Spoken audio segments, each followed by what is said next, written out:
இப்ப உள்பொருள் அல்லது தனிப்பொருள் என்றால் உள்பொருள் என்று சொன்னா இப்ப நாங்க சொல்லுவோம் தன்னை பற்றிய விவரத்தினை சேகரித்து வைத்திருக்கக்கூடிய ஒரு பௌதீக தன்மையான ஒரு பொருள் அல்லது ஒரு எண்ணக்கரு நாங்கள் என்னென்று சொல்லுவோம் உள்பொருள் என்று நாங்கள் சொல்லுவோம். உள்பொருள் சொன்னா தன்னை பற்றிய தகவலை சேகரித்து வைத்திருக்கக்கூடிய ஒரு பௌதீக தன்மையான பொருள் அல்லது எண்ணக்கருவை நாங்க என்னென்று சொல்லுவோம் உள்பொருள் சொல்லுவோம். உதாரணம், பாடசாலையை நீங்க எடுத்துக்கொள்வீங்கன்னு சொன்னா பாடசாலையில அங்க மாணவன் என்று சொல்லப்படுகின்ற உள்பொருள் இருக்கான். மாணவன் உள்பொருள் என்ன விவரங்களை தேக்கி வைத்துக் கொள்ள இயலும் என்று சொன்னா மாணவன் பெயர், மாணவன் முகவரி, மாணவனுடைய வயது, மாணவனின் பிறந்த திகதி, மாணவனின் சுட்டன், மாணவனின் தொலைபேசி எண் என மாணவனை விவரிக்கக்கூடிய தகவல்கள் அங்கு சேமிக்கப்பட்டிருக்கு. அதுபோல ஆசிரியர் எடுத்துக்கொள்ளலாம். ஆசிரியரும் ஒரு பௌதீகத்தன்மையான பொருள். ஏன் ஆசிரியரை காணலாம், நாங்க தொட்டு உணரலாம். ஆசிரியர் என்று சொல்லப்படுகின்ற ஒரு பௌதீகத்தன்மையான பொருள் தன்னை பற்றிய விவரங்களை தேக்கி வைத்துக் கொள்ளும். எப்படி? ஆசிரியருடைய பெயர், ஆசிரியர் எண், ஆசிரியர் முகவரி, ஆசிரியருடைய டிஓபி, ஆசிரியருடைய ஜெண்டர், ஆசிரியரின் தொலைபேசி என ஆசிரியர் தொடர்பான விவரிப்புகளை அது எங்களுக்கு வழங்கக்கூடியதாக இருக்கு. அதுபோல நாங்க பார்த்தோம் என்று சொன்னால் பாடசாலையில் பாடம் என்று சொல்லப்படுகின்ற ஒரு எண்ணக்கரு. பாடத்தை நாங்க கண்ணால பார்க்கலாம், பாடத்தை நாங்க உணரலாம். அப்ப பாடம் வந்துட்டு என்னவாக இருக்கும் என்று சொன்னால் ஒரு எண்ணக்கருவாக இருக்கும். இந்த எண்ணக்கருவை நாங்கள் ஒரு உள்பொருளாக எடுக்கிறோம். காரணம், பாடத்துக்கு எண் இருக்கு. உங்களோட ஐசிடிக்கு எண் இருக்கி, எஸ்எஃப்டிக்கு எண் இருக்கி, அக்கௌண்ட்ஸுக்கு எண் இருக்கி, இப்படி ஒவ்வொன்றுக்கும் எண் இருக்கின்றது. அதே நேரம் பாடத்துக்கு பேர் இருக்கின்றது. அப்ப பாடம் தன்னை பற்றி விவரிக்கக்கூடிய விடயங்களை தன்னகத்தை கொண்டிருக்கும். அதுபோல நீங்க ஒரு நூலகத்தை எடுத்துக்கொண்டீங்க என்று சொன்னால் அங்கு புத்தகம் ஒரு உள்பொருள், பௌதீக தன்மையான பொருள்.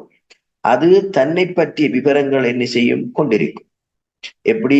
ஐஎஸ்பிஎன் எண், அதனுடைய விலை, அதனுடைய பெயர், அதனுடைய பதிப்பகம் என்று சொல்லி புத்தகத்தை விவரிக்கக்கூடிய விவரங்களை அது கொண்டிருக்கும். அதுபோல அங்கத்தவன் பௌதீகத்தன்மையான ஒரு பொருள். அங்கத்தவன் அவனது எண், அவனது பெயர், அவனது முகவரி, அவனது தொலைபேசி எண், அங்கத்தவர், இவ்வாறு அங்கத்தவரை விவரிக்கக்கூடிய விடயங்களை அது கொண்டிருக்கும். ஆகவே இங்கு தன்னை விவரிக்கக்கூடிய மாணவன, ஆசிரியன, புத்தகத்தை, அங்கத்தவன நாங்கள் சொல்லுவோம் ஒரு உள்பொருள் என்று நாங்கள் சொல்லுவோம். இப்ப நாங்க மேற்சொன்ன கட்டம் ஒன்றில நாங்க என்ன என்ன உள்பொருட்களை அடையாளம் காணலாம் என்பதை நீங்க இன்னைக்கு சொல்லுங்க. ரைட். இப்ப அதுல நாங்க பார்க்கலாம் என்ன. முதலாவது, மாணவன் ஒரு உள்பொருள் இல்லையா? ஏன்? அங்கு மாணவன் பெயர் எங்களுக்கு இருக்கி, மாணவன் முகவரி, மாணவன் தொலைபேசி இலக்கம், மாணவனின் பிறந்த திகதி, மாணவனின் சுட்டிலக்கம், பால்நிலை போன்ற விவரங்கள் மாணவர் தொடர்பில அங்கு சேமிக்கப்பட்டிருக்கு. அப்ப எங்களுக்கு மாணவன் ஒரு உள்பொருளாக கொள்ளப்படும்.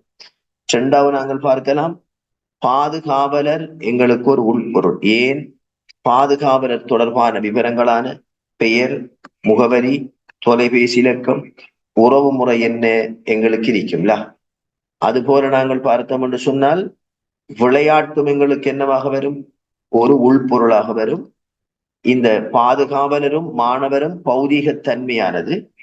எங்களை விளையாட்டு வந்துட்டு எங்களுக்கு ஒரு எண்ணக்கரு, நாங்க காண முடியாது, தொட்டுணர முடியாது. ஆகவே விளையாட்டு பெயரையும் விளையாட்டின் எண்ணையும் கொண்டிருக்கும். அதுபோல நீங்கள் பார்த்தீங்க என்று சொன்னால் பயிற்றுவிப்பாளர் எங்களுக்கு வரும். பயிற்றுவிப்பாளர் தொடர்பில் எங்களுக்கு என்ன இருக்கும்? அதுல முதல் பேர் இருக்கும், இறுதி பேர் இருக்கும், தொலைபேசி இலக்கம் இருக்கும், முகவரி இருக்கும், தேசிய அடையாள எண் இருக்கும். இவைகள் என்னென்று சொன்னோம் என்று சொன்னால் உள்பொருள் என்று நாங்கள் சொல்லுவோம். காரணம், பயிற்றுவிப்பாளர் தொடர்பான விவரங்களாகிய முதல் பெயர், இறுதி பெயர், தொலைபேசி இலக்கம் போன்றவற்றை பயிற்றுவிப்பாளர் கொண்டிருப்பார். விளையாட்டுக்கும் சில விவரங்கள் எங்களுக்கு இருக்கும், பாதுகாவலருக்கும் எங்களுக்கு சில விவரங்கள் இருக்கும். ஆகவே நாங்கள் அதனை சொல்லுவோம் என்று கேட்டால் உள்பொருள் என்று நாங்கள் பார்க்கலாம். அப்ப மேற்சொன்ன உதாரணத்தின் பிரகாரம் நாங்கள் உள்பொருளை சொல்ல போறோம் என்னையாம்? முதலாவது நாங்க பார்க்க போறோம் மாணவன். உள் பொருளை நாங்கள் எழுதுகின்ற பொழுது அவர் பெயர் சொல்லில் ஒருமையில் எழுதுவோம். எப்படி எழுதணுமா? பெயர் சொல்லுல ஒருமையில் எழுதணும். அப்ப ரெண்டாவது நாங்க என்ன பார்த்தோம்? பாதுகாவலர்ல. அப்ப நாங்க பாதுகாவலர் எழுதுறோம். அப்ப பாதுகாவலர் நாங்கள் காட்டுகின்ற பொழுது டபுள் கோடால காட்டுவோம். அப்ப அவரை டபுள் கோடால காட்டின அர்த்தம் வீக்கெண்ட் அர்த்தம். அது என்னது வீக்கெண்ட் நாங்க பார்க்க போறோம். அது போல எங்களுக்கு விளையாட்டு வரும் இல்லையா? அவ விளையாட்டும் எங்களுக்கு ஒரு உள்பொருள். அப்ப நாங்க சொல்லுவோம் அது போல எங்களுக்கு பயிற்றுவிப்பாளரும் ஒரு உள்பொருள். உள்பொருளை பொறுத்த வரையில உள்பொருள் நிறைய வகையான உள்பொருள் இருக்கு. இப்ப நான் முதலாவதுக்கு வாரது என்று கேட்டா இந்த பலகீனமான உள்பொருளுக்கு வாரம். பலகீனமான உள்பொருள்னு சொன்னா எங்களுக்கு டிஃபைன் பண்ணப்படும் ஒரு உள்பொருள் வந்துட்டு இன்னும் ஒரு உள்பொருளினால தீர்மானிக்கப்படும் என்று சொன்னார். அல்லது ஒரு உள்பொருள் வந்துட்டு இன்னும் ஒரு உள்பொருள் வகையில் தங்கி இருக்கும் என்று சொன்னா அவரை சொல்லுவோம் பலகீனமான உள்பொருள். இப்ப உதாரணத்துக்கு நாங்க இவ்விடத்துக்கு பாதுகாவலர் எடுத்துக்கொள்ளும். ஏன் பாதுகாவலர் ஒரு பலகீனமான உள்பொருள்னு சொன்னா பாடசாலையில பாதுகாவலர் தொடர்பான விடயம் என்ன சந்தர்ப்பத்தில பேணப்படும் என்று சொன்னா ஒரு மாணவன் ஒருவனை பாடசாலையில நாங்க சேர்ப்போமாக இருந்தால் மாத்திரம்தான் அந்த மாணவர் பாதுகாவலரோ பெற்றோர் தொடர்பான விவரங்களை பாடசாலை தரவுத்தளத்துல நாங்க என்ன பண்ண வேண்டி வரும். ஒரு மாணவனை பாடசாலை விட்டு நீக்குவோமாக இருந்தா அந்த பாதுகாவலர் தொடர்பான விடயங்களையும் என்ன செய்ய வேண்டி வரும்? நீக்க வேண்டி வரும். இப்ப பாதுகாவலர் என்று சொல்லப்படுகின்ற உள்பொருள் ஏன் எங்கட தரவுத்தளத்தில பேணப்படுதுன்னு சொன்னா மாணவன் என்று சொல்லக்கூடிய உள்பொருள் இருக்கின்ற காரணத்தினாலதான் எங்களுக்கு பாதுகாவலர் என்று சொல்லக்கூடிய உள்பொருள் பேணப்படுது. அப்ப பாதுகாவலர் உள்பொருள் யாரால தீர்மானிக்கப்படுறார் என்று சொன்னால் மாணவன் உள்பொருளால தீர்மானிக்கப்படுகின்ற காரணத்தினால நாங்க பலகீனமான உள்பொருள் என்று நாங்க சொல்லுவோம். அப்ப பலகீனமான உள்பொருள் என்பது இன்னும் ஒரு உள்பொருள் வகையில் தங்கியிருக்கக்கூடியதாக இருக்கும் அல்லது இன்னும் ஒரு உள்பொருள் வகையினால் தீர்மானிக்கப்படக்கூடியதாக இருக்கும் என்று நாங்க சொல்லலாம். அப்ப நாங்க என்ன உதாரணம் சொன்னோம்? மாணவரை சேர்த்தாத்தான் மாணவர பெற்றோர் அல்லது பாதுகாவலர் தொடர்பான விடயம் எங்கட தரவுத்தளத்துல பேணப்படும் நாங்க பார்த்தோம். அப்ப பெற்றோர் விவரங்களை பாதுகாவலர் விவரங்களை நாங்க பேணணும் என்று சொன்னா ஒரு மாணவன் பாடசாலையில சேரும். மாணவனை சேர்த்தாத்தான் மாணவர் தொடர்பான விவரம் எங்களுக்கு வரும்.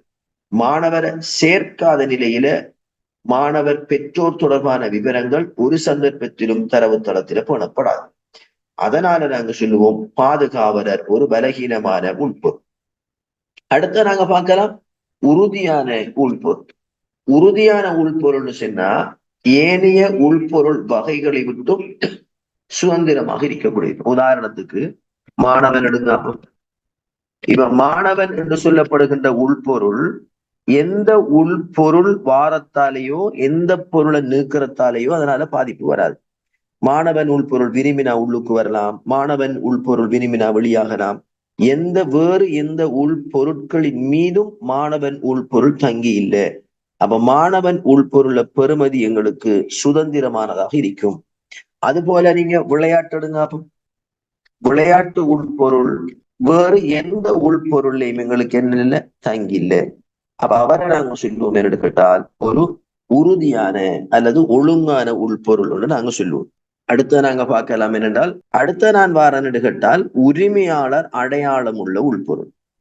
உரிமையாளர் அடையாளம் உள்ள உள்பொருள் சொன்னா எந்த உள்பொருள் பலகீனமான உள்பொருளை தீர்மானிக்குதோ எந்த உள்பொருள் பலகீனமான உள்பொருளை தீர்மானிக்குதோ அல்லது பலகீனமான உள்பொருள் எந்த உள்பொருளை தங்கியிருக்கோ அவரை சொல்லுவோம் நாங்க உரிமையாளர் அடையாளம் உள்ள உள்பொருள்னு சொல்லுவோம். இவரை நாங்க காட்டக்குள்ள பின்வருமாறு நாங்க காட்டலாம். என்னையா இதை நாங்க மாணவர் நாங்க சொல்லுவோம் மாணவன் எங்களுக்கு ஒரு உள்பொருள். அதுபோல இங்க எங்களுக்கு பாதுகாவலர் வருகிறார். பாதுகாவலர் பாதுகாவலர் எங்களுக்கு ஒரு பலகீனமான உள்பொருள். இப்ப நாங்க தொடர்புடைமையை காட்டப்போம். நாங்க சொல்லுவோம் கொண்டிருத்தல் பலகீனமான தொடர்புடைமை, முழுமையாக பங்கு கொள்ளல். அப்ப இதை நாங்க சொல்லுவோம் என்று கேட்டால், பாதுகாவலர் ஒரு பலகீனமான உள்பொருள். அவர் யாருல தங்கி இருக்கார் என்று சொன்னால் மாணவன்ல தங்கி இருக்கார். அப்போ மாணவன் உள்பொருளை நாங்க சொல்லுவோம் உரிமையாளர் அடையாளம் உள்ள உள்பொருள். காரணம், அவர்ல தங்கிக்கு வேறொரு உள்பொருள் இருக்கிற காரணத்தினால இவரை சொல்லுவோம் உரிமையாளர் அடையாளம் உள்ள